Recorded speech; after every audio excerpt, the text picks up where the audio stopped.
Cybersynapse, the podcast that's creating connections through candid conversations about cyber issues. Sponsored by Agency, with your host, cathknibbs.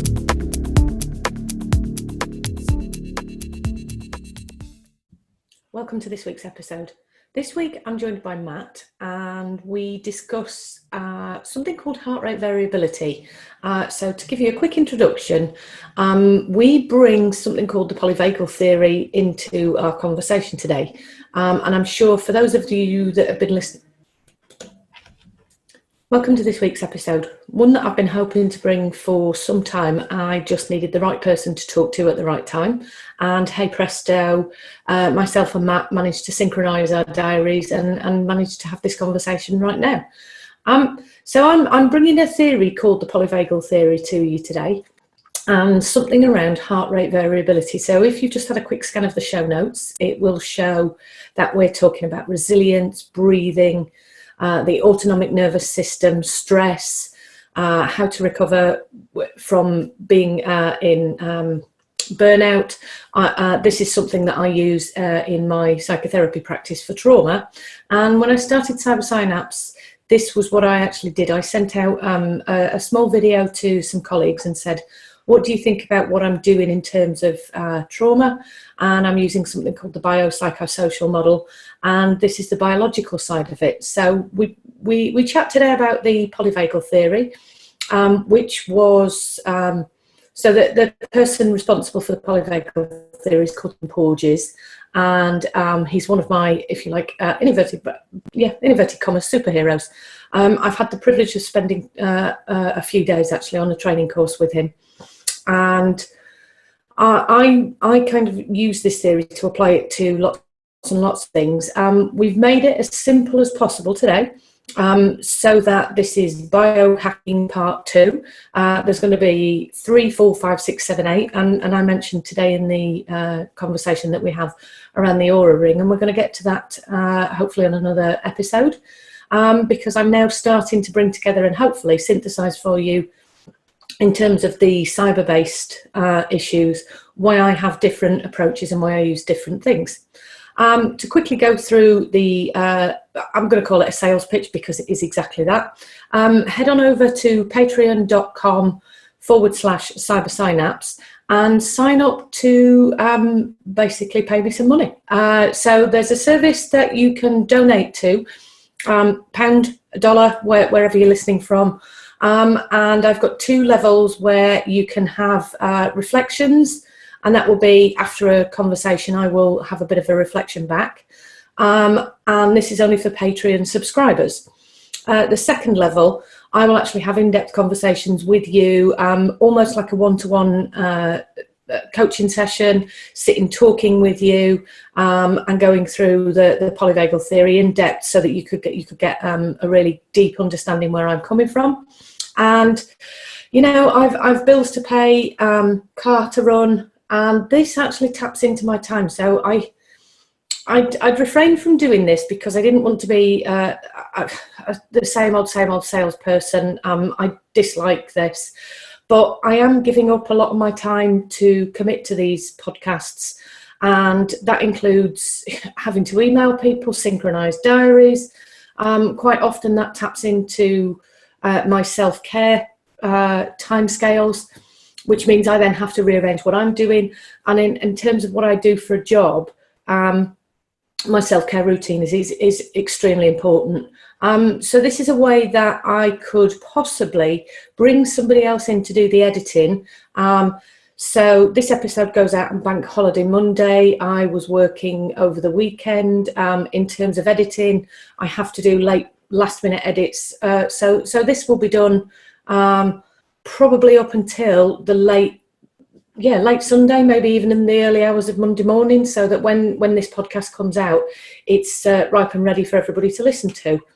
It would be nice to be able to employ a person who likes to do this kind of technical thing, and to actually have them help me produce better quality, and I can't do that for free. So the way that I've set this up is the account over at Patreon.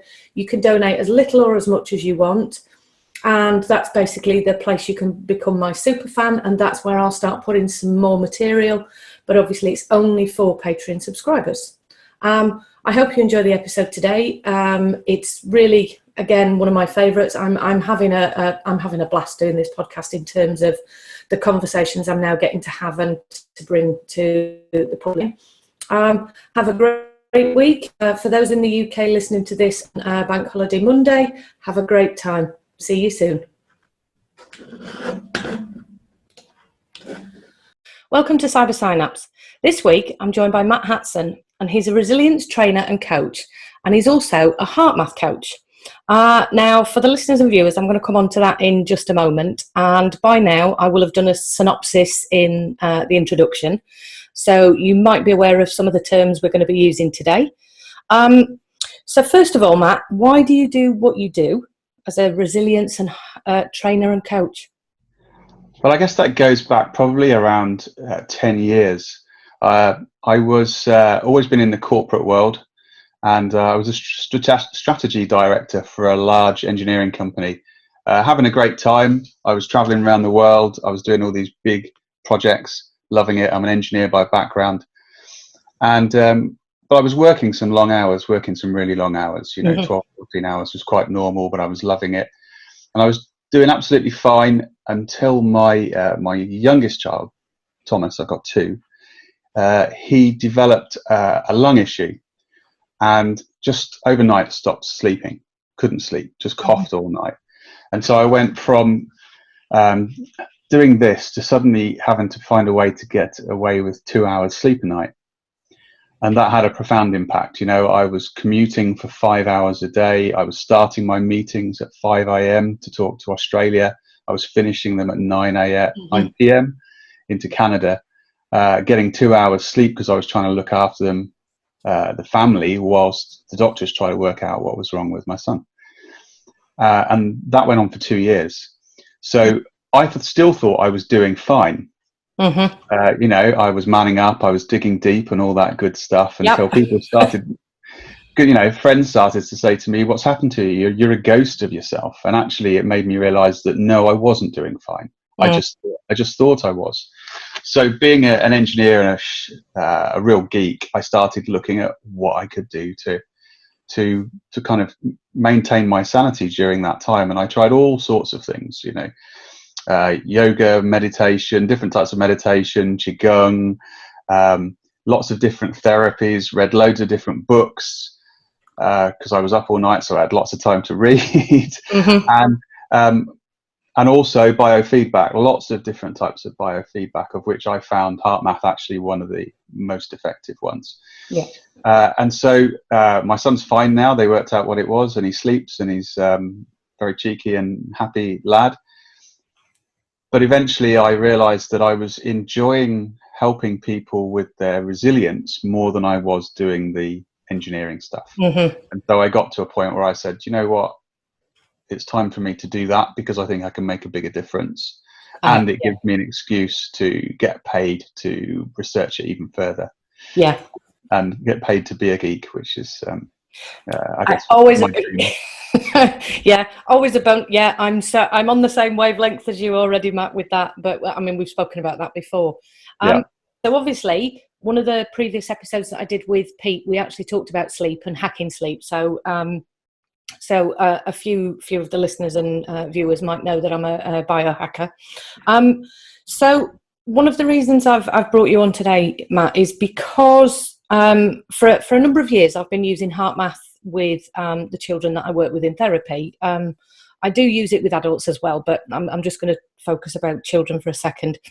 So I went out and I got this HeartMath software because it enables me to work with the children who are traumatized, who have lots of issues such as anxiety.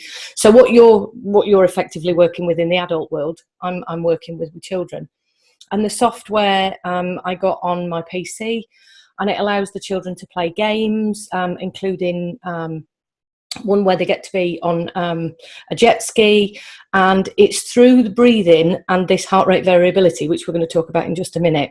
It enables them to actually get in touch with what's happening inside their body and become masters of their own biology, a bit like you're talking about. Yeah. So, would you like to give a definition explanation for the readers? Readers, they're not reading this, they're listening and viewing. That's the other side of my life. So do you want to give a little bit of an explanation so that people can understand what this heart rate variability is all about? Okay, yeah, I think so. I think where we start is just a little bit around the nervous system. Mm-hmm. And how heart rate variability is an indicator of that. So sitting in the background to all of our major organs and all of the things that are happening in our body that affect our thinking and our behavior is our autonomic nervous system, which has evolved over millions and millions of years, back from lizard times to us at the pinnacle of our evolution right now. Mm-hmm. And there's three main components to that. The oldest one being our ability to immobilize, to be still. So if you look at lizards, they spend the vast majority of their time absolutely still, because if they don't, they get eaten. And then as the animals have evolved, that has evolved to help us to be immobilized at the point at which we're being eaten, so it doesn't hurt so much to be eaten, which I think is a great thing. And then you've got the counter to that, which is called the sympathetic nervous system, but I call it the mobilization system, fight or flight it's called, which is our ability to snap into action, which is a predatorial skill, but also to be able to evade. And so the two systems are there to keep us alive. Mm-hmm. And sitting within that is our neuroception, our ability to sense danger, and it's not a conscious level. Our body just prepares ourselves to be immobilized or prepares ourselves to fight and flight, and it moves energy and oxygen around in the body to manage that.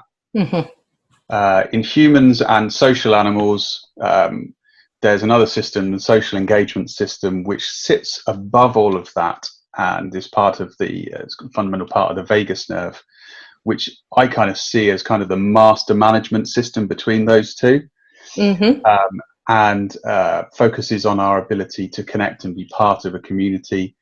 It innervates all of our facial muscles, but it also innervates our heart and our lungs, and has a fundamental impact on our ability to regulate our energy. Yeah. So, and it's an absolutely key part when I'm working with people with stress. Often it's that part of their system which has started to get disconnected. You can kind of see it in their face. You can hear it in their voice. Mm-hmm. And because the vagus nerve innervates through the lungs and the heart, it has the impact to actually control our ability to recover from those extreme situations. Yeah, yeah. And so the heart rate variability is actually an underlying measure of how our system has the capacity to respond from stressful events. Yeah. Most people don't realize that the heart doesn't beat regularly.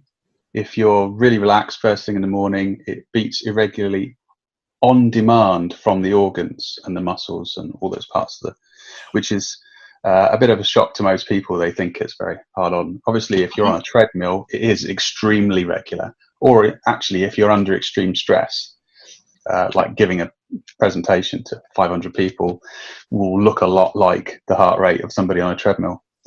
Yeah. And so the heart rate variability actually uses statistical analysis to look at the irregularity of the heart rate, which actually follows if you're not really aware of your state, you're not managing your state, it's all over the place, it's up and down, and it's quite spiky. And but it is a measure of your body's capacity to handle more stress effectively. Yeah. And kind of how much energy you've got as well. You know, different algorithms also measure kind of how well rested you are as well. They use that a lot in athletics. And so I think it was originally developed by NASA. They used it for monitoring astronauts when they are out in their suits. and then more recently it became something that was fundamental to professional sports.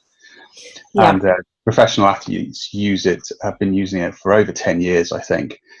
And there's some great documentaries and things on YouTube about how the professional coaches can spot a small injury or one of their athletes coming down with a cold 2 weeks before the athlete actually consciously is aware that they've got a problem. Yeah. And so it allows them to really fine tune that stress recovery cycle that a professional athlete, so that they don't get progressed to the point where they have a major injury. Yeah. And now, of course, it's available in consumer products. HeartMath have had it in a product for, I guess, over 10 years now, I guess, from the original M-Wave device. Yeah, well, I've got the, I was going to try and turn it on for this podcast. I was saying that I've actually got the original M-Wave, because I came across this when, so what people don't know is you've literally explained the polyvagal theory to them. So this is my favourite theory, and it was because of trying to understand what was happening with the heart and so on and so forth, breathing. I went off looking for some software, looking for something, because I'm a geek and I wanted to use technology to engage children. And that was how I ended up, if you like, and that's how I came across Rolly McCarthy's stuff for HeartMath.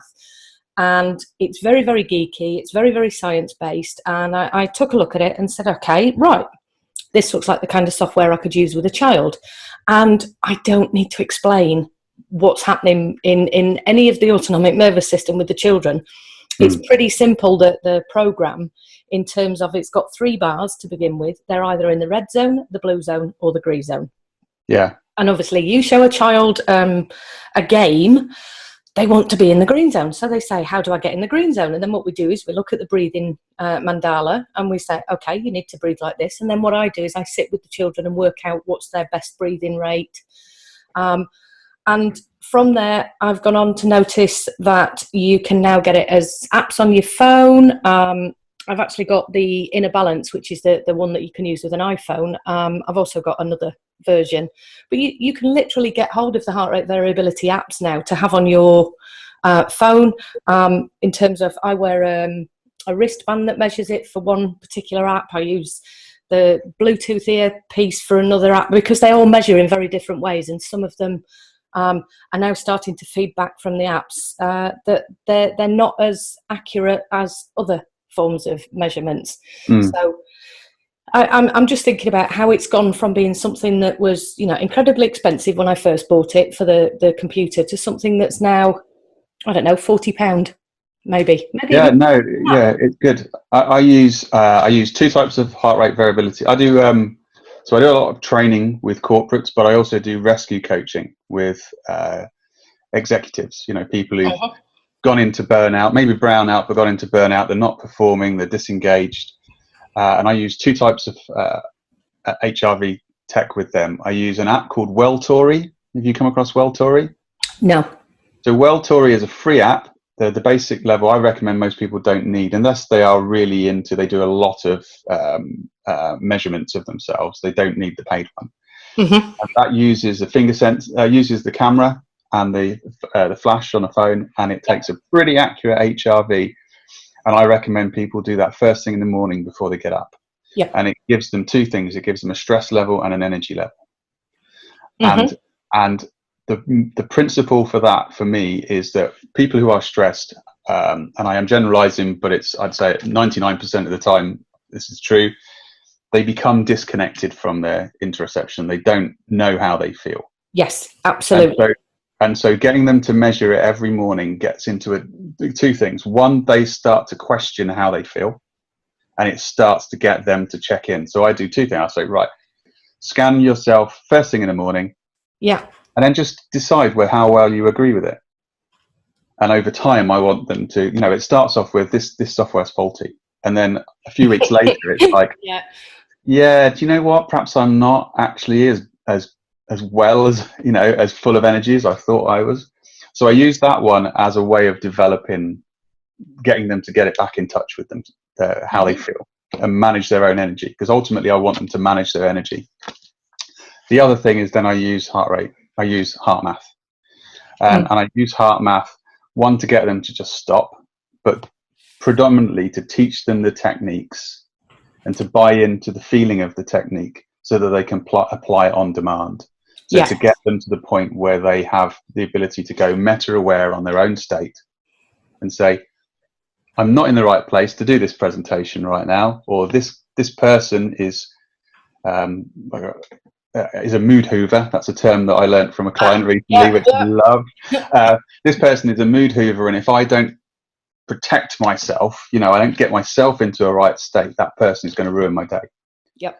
And that's resilience. For me, is getting people to drive their own bus and manage their own energy and be able to plan for those situations so that they get home at the end of the day, they've got energy to spend with their kids and their loved ones, and they're not just staring in front of the TV thinking that that's rest.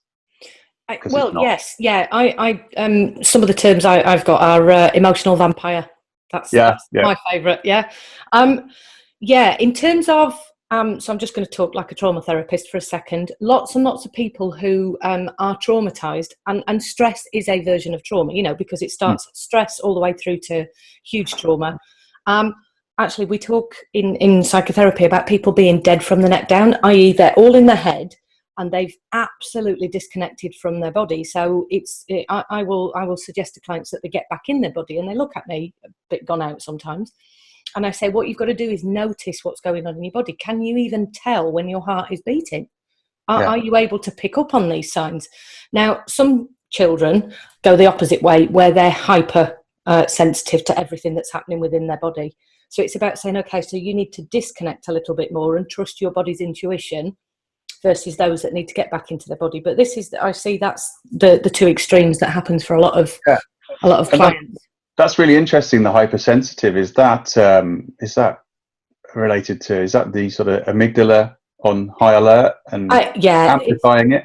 Yeah, it's for me, it's definitely in line with the window of tolerance, which is where they're either hyper, and it might be hypersensitive, hyper alert, hyperactive, hyper whatever it is at that end, versus the ones who become disconnected, which is hypo.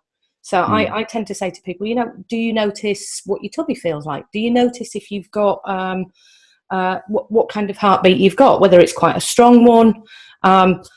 So I suppose anxious people would pick up on their heart rate and their breathing a lot more than. So I'm just thinking now, applying it to all different kinds of stresses. Yeah. Yeah. Yeah. I think one of the side effects I see of people who do HeartMath is they do become aware of their heartbeat.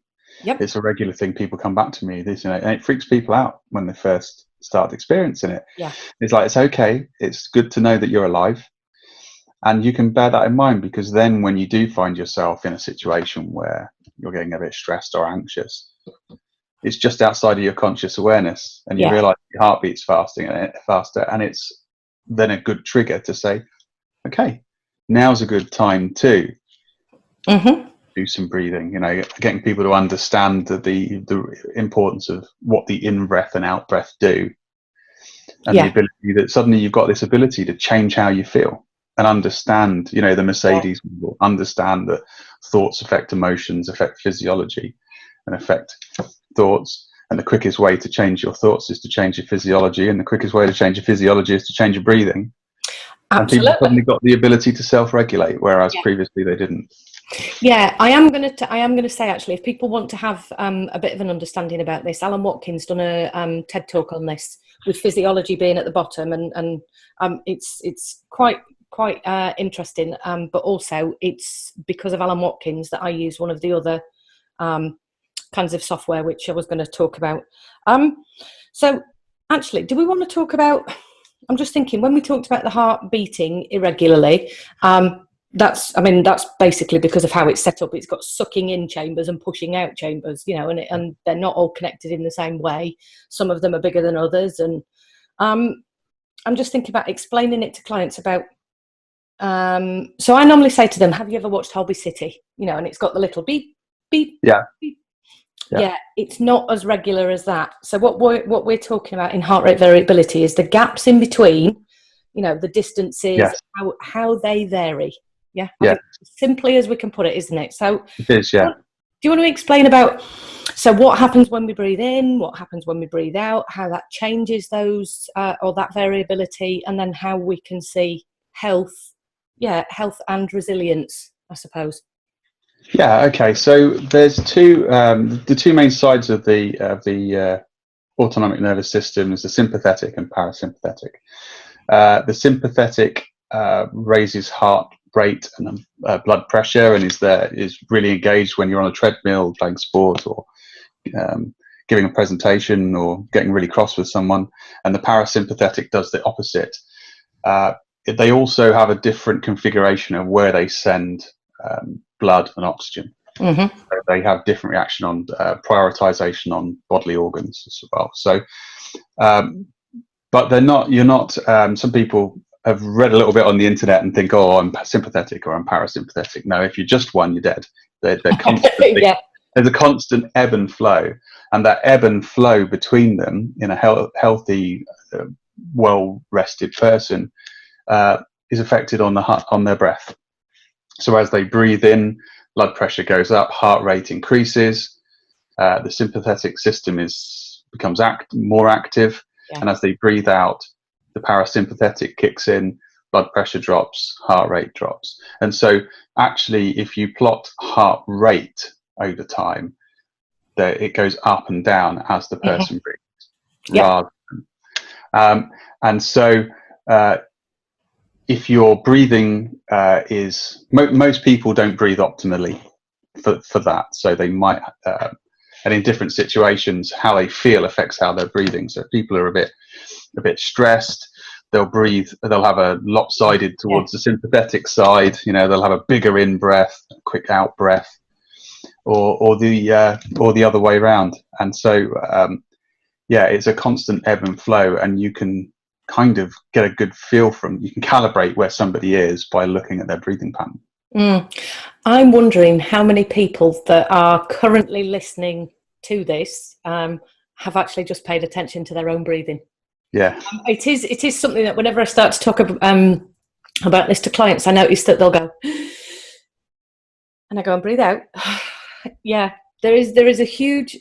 We don't pay attention to it. It's something that just sits in the background, isn't it? Because that's where the phrase autonomic comes from.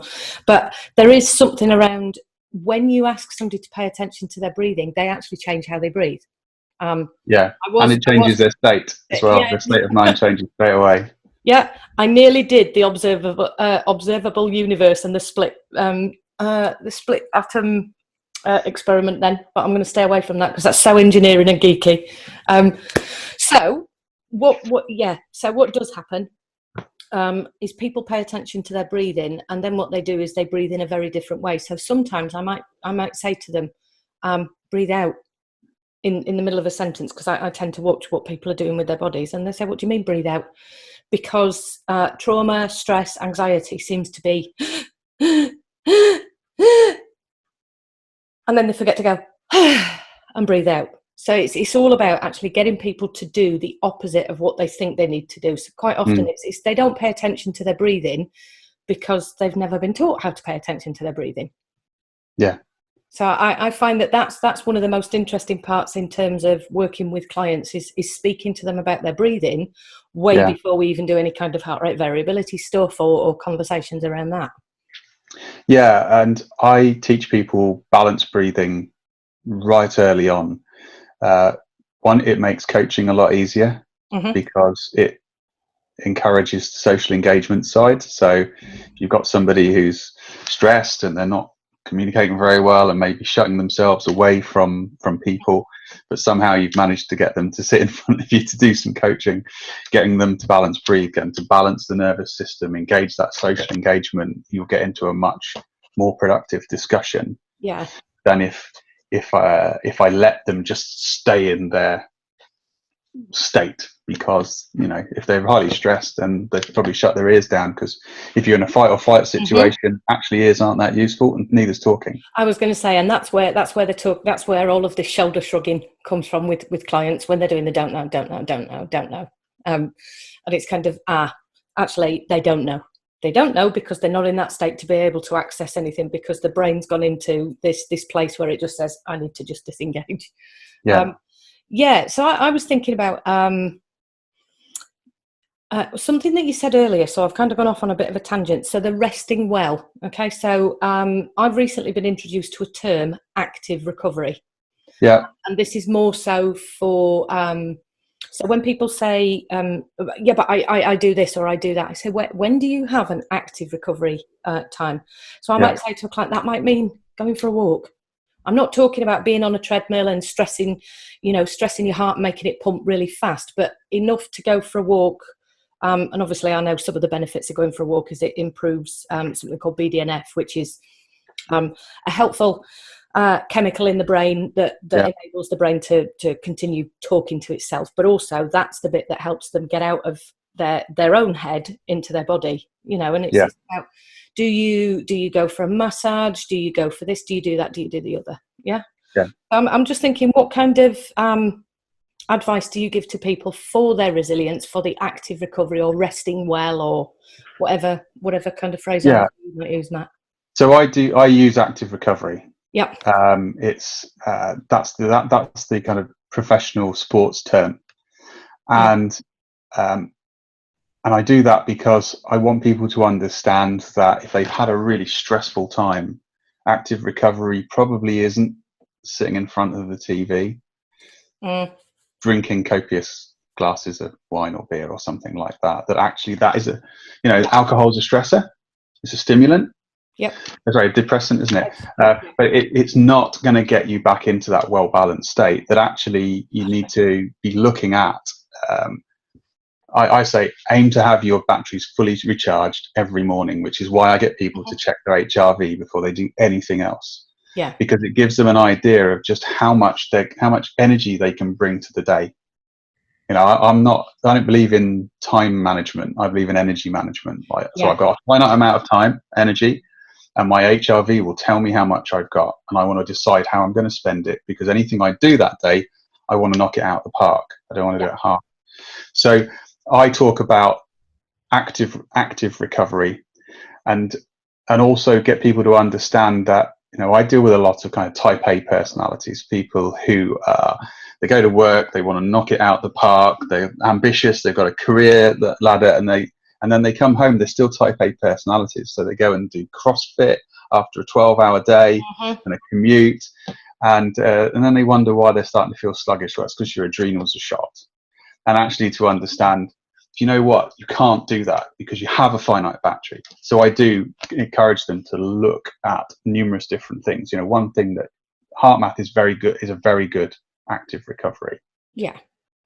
Particularly some of the more advanced techniques that we teach people around focus and compassion is really very good for not just the HRV, but also the cortisol DHEA balance, which you get from the visualization that you don't get from just pure balanced breathing.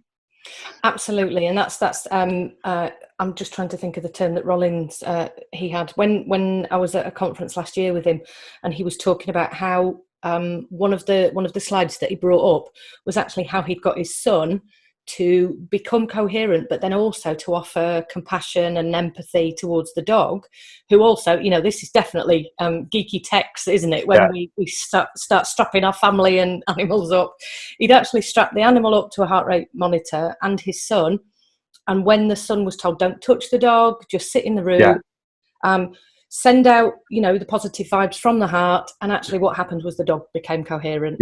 Then I saw something last year at Burning Man where they had a big HeartMath created, I don't know, like a light show in the middle, and they had people sitting around, and the more coherent they became, the more this light show lit up, and it was absolutely wonderful to watch. So there's something about, the resonance frequencies that we get. So this might be going slightly off tangent now, but the resonance frequencies that we get when we are coherent pretty much match the same as the universe.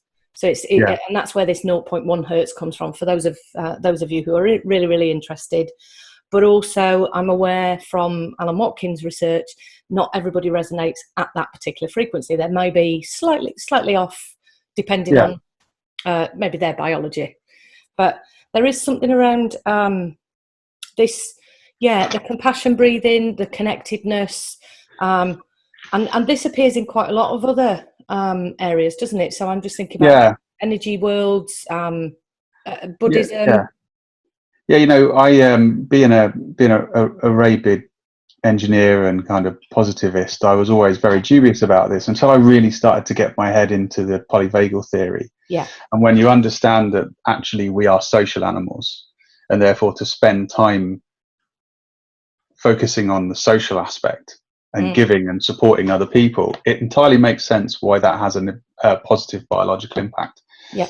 You know, a lot of people I work with, when they get really stressed, actually they have a tendency to shut themselves away. I've had a busy week. I don't want to go out and I don't want to spend any time with friends and loved ones. Yeah. I don't quite understand why we've evolved to do that. It doesn't seem to make much sense, because actually the real thing we want is the complete opposite. Is I have had a stressful week. The best thing I can do for my biology is go and spend some time with people I really like. Yeah, well, that's going to definitely be one of the contents of a further podcast, where I'm talking about why people are now reaching out to do that via social media and places like that. Because actually, as much as they do withdraw, there is this need, and it is a biological need, to connect. And I was just thinking when you were talking then about some of the terms of, so this is definitely in my arena of the psychotherapy. We have not only are we altruistic, but we have what's called alloparenting, which is we're quite happy to support our species by looking after other people's children, and that creates the same kind of connection. And obviously hunter-gatherer tribes have a lot of this, and we seem to be more disconnected from this in the Western society at the moment. So it's interesting. The other thing that I wonder about, because of we're biologically wired to be face to face with people, is whether, and I'm sure you've got experts that know this better than me, because I'm still wondering it, is whether we feel that need to socially connect, so we use social media, but it doesn't give us it's not active recovery. It doesn't give us the same biological impact to text your mate and say, "Oh, are you all right? How's things?" to actually go into the pub with them and having a chat.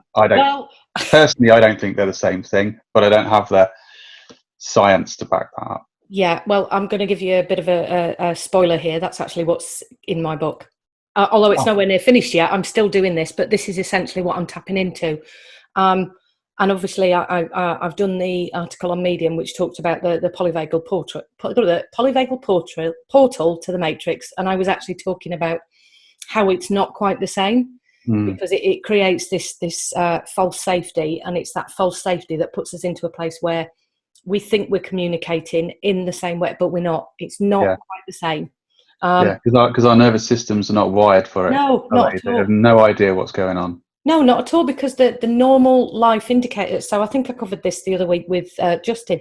There isn't the same kind of feedback to our nervous system, which actually, I mean, neuroception works on a level that's based in a world where there's a magnetic force, a magnetic field, where there's energy fields, where there's actual eye-to-eye contact. There's a lot of information that our brains take in to make sense of, and our bodies.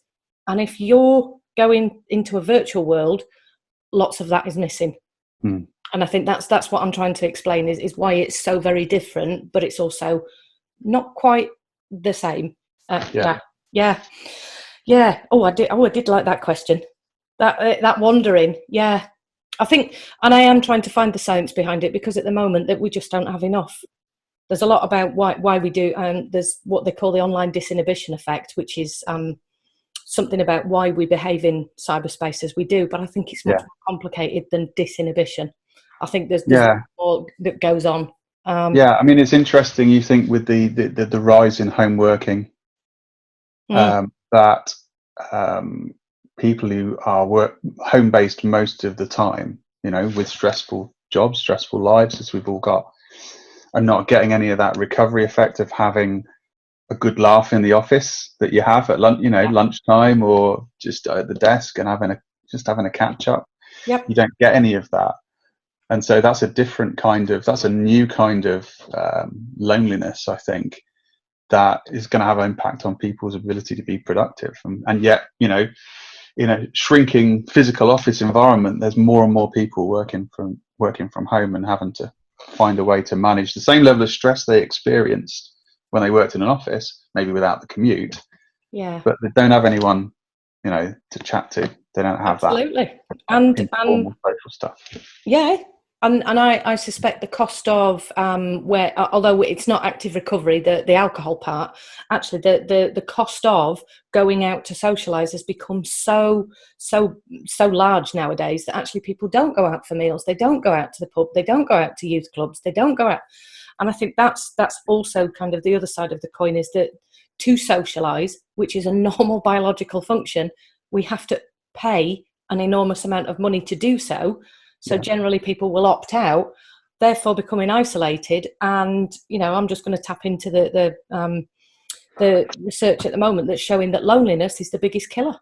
It's not obesity, it's not heart disease, it's not it's loneliness, because loneliness creates all of this biological stress.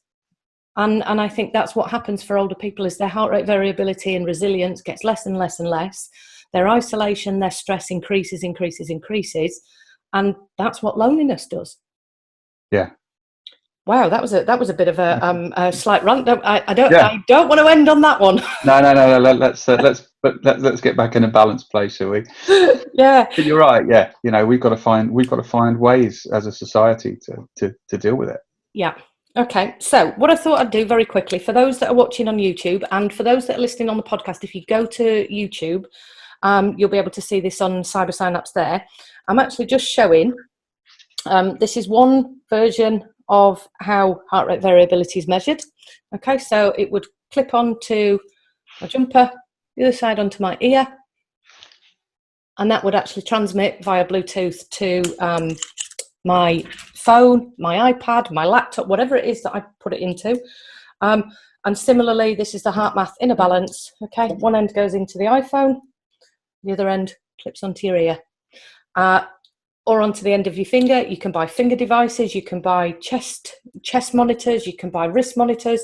There's lots and lots of ways of actually doing it, and it's a non-invasive piece of technology that enables you to hack. When you were talking earlier, Matt, it was Elite HRV was one of them that I tried for a while on in a morning, and it would tell you on the dial where you were. Yes, it's very simple. It's either you're parasympathetic or sympathetic. And what it would say is actually you can do more today because you're around about here. And that's based on the amount of sleep that you get. Yeah. I'm just going to add on to this right at the very end. My auraring should be here very, very soon. Oh, is this the new version? Yeah. So I'm not getting mine until June. Yeah. So this is another piece of biohacking software which I will have on my hand, and what it will do is measure my heart rate variability at set times. It will measure my body temperature as well, and it tracks my sleep. So I'll be able to see, based on my sleep, how well, I mean, I do at the moment, I track my sleep, but I'm able to see then in the morning, if I haven't had a good night's sleep, I tend to look at maybe today's not the day to go for a marathon, because I'm probably not in the best place to do that. And also you can see just how much caffeine affects you, alcohol affects you. So I use a sauna as part of my active recovery, and that really, really massively helps me go to sleep, because I pick the time of day that I've worked out, used kind of tracking what helps me the most. So in terms of heart rate variability, this software is one of many, many things that you can use to have a look at how you function at your best, if you like, on a day-to-day basis. But the heart rate variability is the one that gets to the centre of it really, really quickly, isn't it? It is, yeah, definitely. Yeah. And there's lots of different ways to boost your HRV. Yeah. You said about sauna, cold is good. Yep, the cryotherapy. Even just splashing your face with cold water first thing in the morning, mammalian dive reflex has a big impact on HRV. Well, that's the I don't know if you do this, but I do the Wim Hof, and I'm still trying to achieve my cold shower for a set number of minutes. There's some mornings I can go 30 seconds and I'm done. Yeah, no, I'm not quite. I do the face, cold water on the face. Mm-hmm. I also do a technique that I learned from Stanley Rosenberg's book around eye movement first thing. Yeah. So extreme of eye movement is very good at balancing, sort of engaging the vagus nerve. You can do it before you get up. Yeah. And then there's lots of other things, but it's active recovery. If you're into, so yoga, qigong are two very good activities you can do, though it does depend on what sort of yoga. Some people think the idea of yoga. No, it's not caning it. Sometimes it's just doing some deep stretches if you've had a busy day, and it's about actually knowing how you feel and what you need to do. And if your HRV says don't go smash it in the gym tonight, go do something active, go for a gentle swim. That's more likely to get you into a good place than it is to just cane it, because that's what you do on a Tuesday night, which is what a lot of people do. Yeah, but I think that's where, if I've signed up for it, I'd better turn up and do the spin class, where I see people coming out and and actually, because I do this on and off the job, I tend to look at their face and go, So I'm not looking at redness, I'm looking at lots of the social engagement cues, and that wasn't helpful. Yeah, absolutely. Right. Okay. I think what I'm going to do actually is I might put some of the book references. So if you've got any book references you think people might be interested in reading, Matt, obviously I'm going to put the breathing one in, because that was techie, geeky, and for those interested in biohacking, it's a really good go-to book. But also, I'll send you a link to a video that I've got on my YouTube. But there's a couple. One is on how to set up inner balance if they're going to use the HeartMath.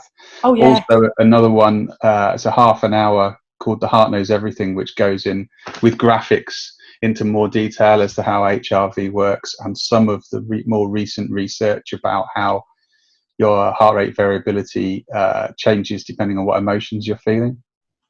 Yeah. So there's some quite interesting stuff. I'll give you the links for those. Oh, that would be brilliant. So I will put those in the show notes. This is going to go out on Bank Holiday Monday, it will be. So hopefully lots of people will be in active recovery around that time and can listen to this. Actually, I might use that in the title somewhere. But there's something about people being able to go back, listen to this, watch this, click on the links, go to the books, read whatever. Yeah. And obviously, if anybody wants to get in touch about seeing you for any kind of resilience coaching, I'll put your details in the show notes. And for anybody who's interested in the kind of idea of technology for trauma and why I'm doing that, and also why I'd said right at the beginning of Cyber Synapse I was going to bring this, the technology in, the heart rate variability stuff, the biohacking, and why I'm kind of synthesizing trauma, and then there's kind of like biology, and I'm putting the quite a lot of it together outside of the normal psychotherapy field. So if anybody wants any kind of conversations or anything like that, I'm pretty easy to find, but this show notes will be more about Matt's contact details. So thank you ever so much for spending your time, giving up your time and having this conversation, Matt. I could have had this conversation for a lot longer today, but we are limited, and so are people with their time when they're listening as well. Okay, so no, of course, my pleasure. It's been great. All right, thank you.